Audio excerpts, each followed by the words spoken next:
ஏன்னா தவறான இன்புட்ஸ் கொடுக்கும்போது, என்னை பத்தி தவறா சொல்லும் போது அவனுக்கு கோபம் தான் வரும்.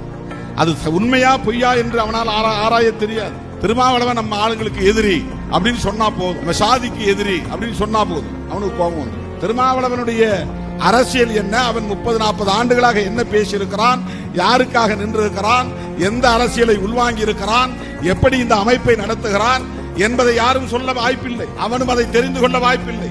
ராங் இன்புட்ஸ் என்கிற போது ராங் அவுட்புட் வரும்.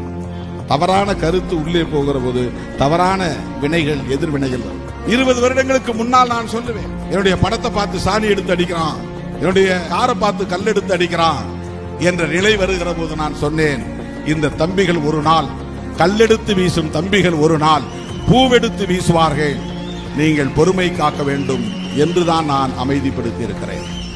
இதுவரையிலும் எந்த இடத்திலும் நாம் வன்முறையை தூண்டியதில்லை.